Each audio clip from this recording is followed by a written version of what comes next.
स्वमनसा न प्रयोगं कुर्मः तत्र। तर्हि यदि तादृशं किमपि अशुद्धं कविः तत्र प्रयुङ्क्ते तत्तु भवति, सः भवति दोषः। कीदृशः दोषश्चेत् च्युतसंस्कृतिदोषः। यतोहि तत्र प्रागेव तस्य संस्कृतं रूपं उक्तमस्ति अन्येषु शास्त्रेषु वा अन्यैः आचार्यैः। तर्हि तस्यापि प्रयोगं यदि कविः स्वकाव्ये दुष्टं करोति चेत् अवश्यं तत्र दोषः भवत्येव। तर्हि इदानीं वयम् एनं दोषं तत्र पश्यामः। अस्मिन् काव्ये तथा अस्ति वा? अत्र परस्मैपदम् उक्तमस्ति किन्तु अयम् आत्मनेपदप्रयोगं तत्र करोति, अथवा कस्यचित् शब्दस्य लिङ्गं तत्र सूचितमस्ति यत् क्लीबलिङ्गे एव अयं शब्दः भवति, किन्तु कविः यदि तत्र मित्रं स्थाने मित्रः इति प्रयुङ्क्ते तर्हि दोषः एव भवति। एवं तर्हि च्युतसंस्कृतिदोषः अयम् इत्थं वयं पश्यामः। इदानीं कोऽपि वदति च्युतसंस्कृतिदोषः नाम किं चेत् च्युतसंस्कृतिदोषस्य लक्षणं करोति सः। तत्र वयं पश्यामः एतत् लक्षणमस्ति, अत्र एते त्रयः दोषाः तु न सन्ति, इत्युक्ते दोषस्य लक्षणे अपि दोषाः तु न सन्ति इति अस्माभिः अनन्तरं तत्र ज्ञातम्। अवगतम्? तर्हि इत्थं प्रायः विज्ञानादिविषयेषु किं कुर्वन्ति? ते पदार्थस्य लक्षणं कुर्वन्ति, अनन्तरं तस्य परीक्षणं कुर्वन्ति। यदा यत्किमपि आक्सिजन् इति अस्माभिः उक्तं, तर्हि आक्सिजन् इत्यस्य लक्षणं ते कृतवन्तः किं? O2 इति। अनन्तरं तस्य परीक्षणं भवति। यत् O2 इति कथनीयम् इत्युक्तौ प्रतिनिधित्वं स्यात् न तत्र।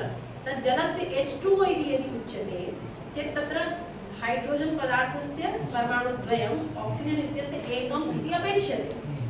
यदि अधिकं भवति चेत् तत्र जलपदार्थस्य तत्र उपस्थितिः न दृश्यते, इत्युक्ते जलपदार्थवाच्यः सः शब्दः न भवति। एवं तर्हि विज्ञाने एतदेव क्रियते, सर्वेषां पदार्थानां लक्षणं ते कुर्वन्ति, अनन्तरं तस्य परीक्षणं। यदि यत् परीक्षणेन सिद्ध्यति चेत् तत् लक्षणं कथं भवति? सार्वत्रिकं भवति, यूनिवर्सल् यत् भवन्तः वदन्ति, सर्वत्र देशे विदेशेषु तदेव कथ्यते। एवं नास्ति यत् भारते H2O, अमेरिकायां H3O, एवं न भवति। किमर्थं न भवति? तत्र एते दोषाः न सन्ति। अतिव्याप्तिदोषः नास्ति, अव्याप्तिदोषः नास्ति, सम्भवदोषः नास्ति। एतत् सामान्यम् एकम् उदाहरणं दत्तवती। शास्त्रेषु वयं प्रतिपदमेव पश्यामः। भवन्तः यदि तर्कसङ्ग्रहं कृतवन्तः तर्हि तत्र बहु सम्यक्तया भवन्तः द्रष्टुं शक्नुवन्ति। तर्कसङ्ग्रहः तत्र या दीपिकाव्याख्या अस्ति तत्र भवन्तः पश्यन्ति चेत् एकमेकं दलसार्थक्यं प्रदर्शितमस्ति।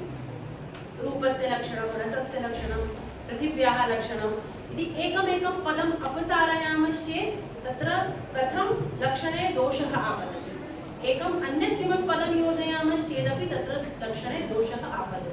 अतः तत्र सर्वं विचार्य न्यायबोधिनी टीकायाम् अथवा दीपिका व्याख्यायां तत् सर्वं वयं द्रष्टुं शक्नुमः।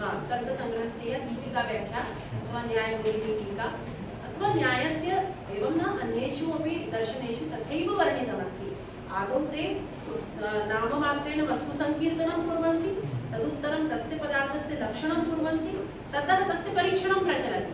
अनन्तरं तत्र अन्तिमं वाक्यं सिद्धान्तवाक्यं भवति यत् एतत् लक्षणं सर्वशुद्धमस्ति, अत्र दोषाः न सन्ति। तर्हि तथा दर्शनशास्त्रस्य तु इयमेव पद्धतिः, किन्तु सर्वेषु शास्त्रेषु आचर्यते एव।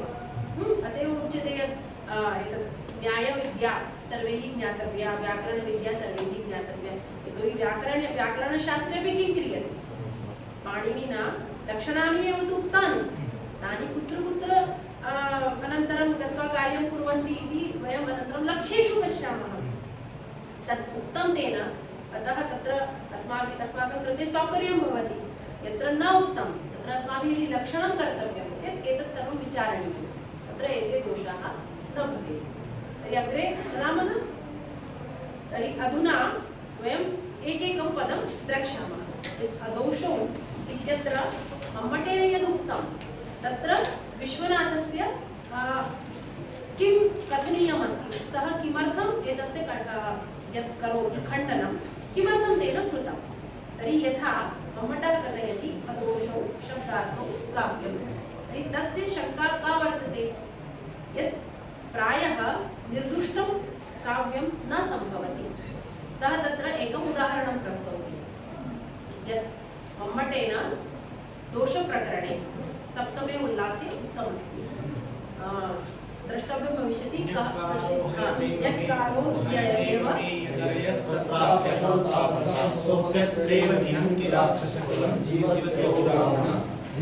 छत्रजितं प्रबोधितवता किं कुम्भकर्णेन वा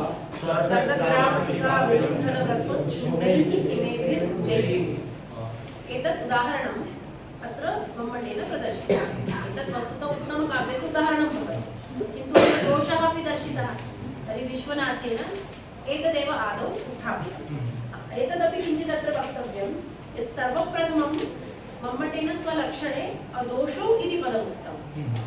तेन एतदपि ज्ञायते यत् आदौ दोषाणां ज्ञानं भवतु, तेषां निवारणं च भवतु इति महत्त्वपूर्णं। यथा कालिदासः यद्यपि कथयति एको हि दोषो गुणसन्निपाते निमज्जति इन्दो किरणेषु वार्तः, तत्र वर्णनमस्ति पूर्णं। किन्तु यदि बहवः गुणाः भवन्ति चेत् कश्चन एकः दोषः अस्ति चेदपि तस्य स्थितिः न दृश्यते अथवा तस्य दर्शनं न भवति अथवा तस्य वयम् उपेक्षां कर्तुं प्रभवामः चेदपि दोषविषये न ज्ञातव्यम् इति वयं वक्तुं न शक्नुमः। तर्हि आदौ दोषज्ञानं भवतु, तदुत्तरं गुणानां विषये सः कथयति, तदुत्तरम् अलङ्काराणां विषये। तर्हि सामान्यजीवने अपि मनुष्ये ये दोषाः भवन्ति प्राक् तेषां ज्ञानं भवति, तदुत्तरं तेषाम् अपसारणं भवति, तदुत्तरं गुणाधानं भवति, तदुत्तरम् आभूषणानां प्रयोगः। किन्तु विपरीतं भवति, जनाः दोषाणां विषये न जानन्ति, गुणानां कुतः स्वीकारः कर्तव्यः इति ते न अवधानं कुर्वन्ति, आभूषणानि तु सम्यक् धरन्ति। तर्हि तादृशं न स्यात् इति एवं विषये नास्ति चेदपि एवमपि शास्त्राणाम् अध्ययनं कर्तव्यं, यतोहि अस्माकं जीवनेन तेषां सम्बन्धः वर्तते, तत्रापि योजनं कर्तव्यं। तर्हि उच्यते न दुर्जनं प्रथमं वन्दे सज्जनं तदनन्तरं। तर्हि आदौ दुर्जनम् अत्र इत्युक्ते ये दोषाः तेषां विचारं पूर्वं कुर्मः, अतः अदोषौ इति पदं तेन उक्तम्। इदानीं विश्वनाथः किं कथयति एतत् उदाहरणं दत्त्वा यत् अत्र मम्मटेन उक्तमस्ति, तत्र मम्मटः स्वयं तत्र दोषप्रकरणे वदति, तत्र विधेया विमर्शः दोषः वर्तते। कः सः दोषः तस्मिन् विषये अपि जानीमः। एतत् पद्यं भवन्तः जानन्ति, स्मरन्ति, अस्य अर्थमपि प्रायः जानन्ति। पूजा नहीं, ठीक है, तो पहले थोड़ा सा इसका अर्थ बता देते हैं तो थोड़ा आनंद ज़्यादा आएगा। ये तो क्या चल रहा है, उद्देश्य विधेय है, उसमें समझ नहीं आएगा। एतत् अत्र रावणः किमपि कथयति। यदा रामरावणयोः युद्धं चलति तस्मिन् काले यदा वानरसेना सर्वमपि तत्र सम्यक् प्रदर्शनं करोति, पुनः रावणस्य ये सैनिकाः सन्ति ते हताः, बहवः वीराः मृताः, तर्हि रावणस्य क्रोधः वर्तते, पुनश्च तस्य ग्लानिः अपि जायते। सः यद् वयं वदामः न, तस्य अभिमान इत्युक्ते अभिमाने इदानीं प्रहारः जायते, अतः सः आत्मानं एतावता महान् वीरः इति चिन्तयति स्म, किन्तु सम्प्रति स्थितिः भिन्ना दृश्यते, अतः सः एतत् कथयति। किं कथयति सः? न्यक्कारो हि अयमेव मे यदरयः तत्रापि तापसः। आत्मानमेव सः ठीक करो, खुद ही को क्या कर रहा है? धिक्कार। तो अपने आप को धिक्कार करते हुए क्या कह रहा है कि मुझे धिक्कार है कि मेरे शत्रु है, अर्थात सः तु तत्र त्रिषु लोकेषु सः विजेता इति प्रसिद्धिः आसीत्, पुनः देवान् अपि सः पराजितवान् इति सर्वे जानन्ति स्म, किन्तु इदानीं किं जातमस्ति, तस्य शत्रवः सन्ति, भूमण्डल में ही उसके शत्रु हैं, मतलब मेरे शत्रु हैं, एक तो ये, तत्राप्यसौ तापसः, तत्रापि शत्रु कीदृशः? एकः तपस्वी, बराबरी का शत्रु हो तो आदमी थोड़ा अभिमान होता है। यथा यदि अस्माभिः सह यदि अमेरिका देशः युद्धं कर्तुं स्थितः भवति चेत् अस्माकं तद् भवति पश्यतु अस्माकं स्थितिः तादृशी जाता अस्ति किन्तु यदि एवं म्यान्मार् बाङ्ग्लादेश ते किमपि कुर्वन्ति चेत् किं ते अस्माकं शत्रवः इति कथने अस्माकं गौरवमेव न स्यात् कश्चन अस्माकम् अपेक्षया कश्चन बहु उन्नतः अस्ति सः अस्माभिः सह शत्रुताम् आचरति चेत् अस्माकं गौरवाय भवति एवं तुच्छजनाः यदि कुर्वन्ति चेत् किं तर्हि तस्य दृष्ट्या तु रामः एवं तपस्वी एव आसीत् तर्हि किं वदति सः मेरे शत्रु है ये मुझे धिक्कार है और उसमें भी एक तपस्वी मेरा शत्रु और फिर उसके आगे क्या कर रहा है लेकिन मुक्तम सोप्य अत्रैव निहन्ति वो भी मेरी नाक के नीचे ही मार कूट कर रहा है एवं नास्ति यत् अन्यत्र क्वचित् सः मया सह शत्रुताम् आचरति अपने अपने देश में बैठ के करें तो चलता है हम नहीं बोलते कि हमारी जमीन में घुस के कैसे मार ते अस्माकं देशे एव अस्माकं हानिं कुर्वन्ति तर्हि पश्यतु यदि अस्माकं देशे एव ये पाकिस्तानजनाः अथवा अन्यदेशीयाः चीनदेशीयाः आगत्य अस्माकं भूमौ अस्माकं सैनिकान् एव यदि हत्वा गच्छन्ति चेत् अस्माकं कृते बहु लज्जास्पद स्थितिः भवति न वा तादृशी एव स्थितिः अत्र वदति सोऽपि अत्रैव निहन्ति राक्षसकुलं सम्पूर्णं राक्षसकुलं सः हन्ति किन्तु ईदृशी स्थिति जाता चेदपि जीवत्यहो रावणः तो भी देखो रावण जी रहा है अर्थात ईदृशी स्थिति अस्ति चेत मम मृत्यु स्यात् मुझे मर जाना चाहिए मतलब चुल्लू भर पानी में डूब जाना चाहिए वही स्थिति हो रही है रावण बोल रहा है कि वो है मेरे शत्रु है एक तो पहले यही सबसे बड़ी बुरी बात उसमें भी एक तपस्वी मेरा शत्रु है और फिर वो भी यहाँ वहाँ दूर किसी कोने में मेरे से शत्रुता निभा रहा है ऐसा नहीं मेरी नाक के नीचे आके मेरे राक्षस कुल का नाश कर दिया है और फिर उस पे करेले पे नीम चढ़ा नहीं नीम पे करेला चढ़ा करेला वो भी नीम चढ़ा तो उसमें भी और बुरी बात क्या हो गई है कि फिर भी ये रावण जो है ये जी रहा है अभी तक तो ये बुरी बुरी बातें हो गई उसके बाद क्या बोल रहा है धिक् शक्रजितम् इंद्र को जीतने वाला जो मेरा पुत्र है मेघनाथ उसको भी धिक्कार है कश्चन पिता भवति यदि तस्य पुत्रः एवं कश्चन वीरः अस्ति यः इन्द्रमपि पराजितवान् तर्हि तस्य कथम् आत्मविश्वासः स्यात् किन्तु सः अस्ति चेदपि किमपि न जातम् अतः सः स्वपुत्रमपि धिक्करोत् धिक् शक्रजितम् जैसे इस शक्र को इंद्र को जीतने वाले मेघदूत को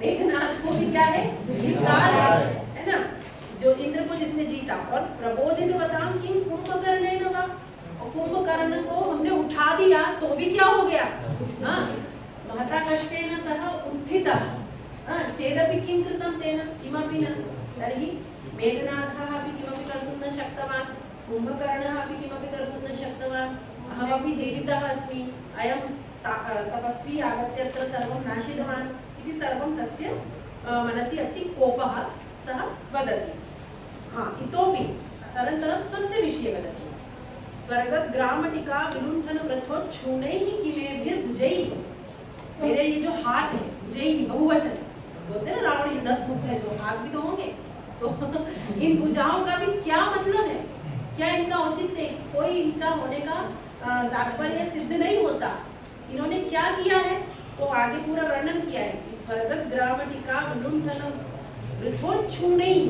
उच्छूणैः भुजैः किम उच्छूण का मतलब होता है सूजा हुआ मतलब फूला हुआ हम बोलते हैं ना कि गर्भ से उसकी छाती फूली हुई है तो गर्भ से या गर्भ के साथ साथ यहाँ पर उसकी वीरता से जो उसकी भुजाएं हैं जो फूली हुई है वो बोलते हैं ना बॉडी बनाना है ना वो वैसे रावण की तो होगी ही सही तो वो क्या कह रहा है कि जो मेरी उच्छूण भुजाएं हैं फूली हुई ये जो भुजाएं हैं इनका भी वृथात्व है ये व्यर्थ है निरर्थक है ये भुजाएं कैसी है जिन्होंने स्वर्ग रूपी जो ग्रामटिका है उसका पूरा विलुंठन कर दिया मतलब उसको पूरा तहस नहस कर दिया था स्वर्ग में भी जिसने पूरा तबाही मचा दी थी ऐसी जो मेरी भुजाएं हैं उनका ये उच्छूणत्व क्या है व्यर्थ उनका एक फूला रहना व्यर्थ है तो यहाँ पर रावण की ये जो गर्भोक्ति है और साथ साथ में उसका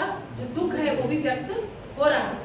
वस्तुतः ये रौद्र रस की अभिव्यक्ति, तो यहाँ पे रसध्वनि है, इसीलिए ये तो उत्तम काव्य का उदाहरण बनता है।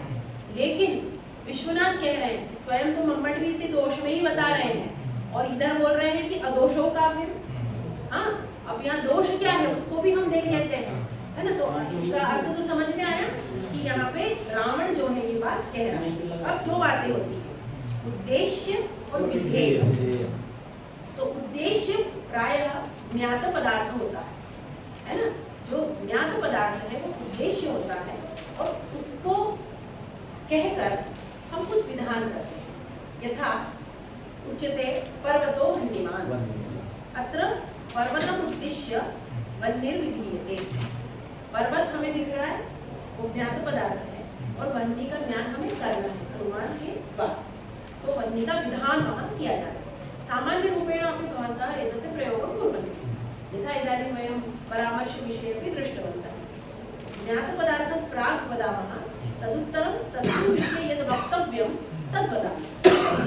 जिसके बारे में बात कही जा रही है वो उद्देश्य होता है और जो बात कही जा रही है वो विधेय होता है। जैसे मर्यादा पुरुषोत्तम राम लंका को जीत करके सीता को लेकर आए, तो मर्यादा पुरुषोत्तम राम का उद्देश्य पदार्थ। लंकां विजित्य सीताम् आनीतवन्तः इति विधेयम्।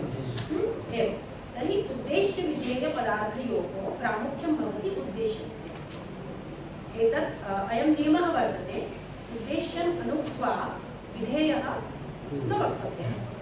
उद्देश्य को बिना कहे विधेय नहीं कहना चाहिए, ये सामान्य रूप से दोष माना है दर्शन में भी, और उसके बारे में व्याकरण शास्त्र का भी अपना मत है, उसको बाद में देखेंगे।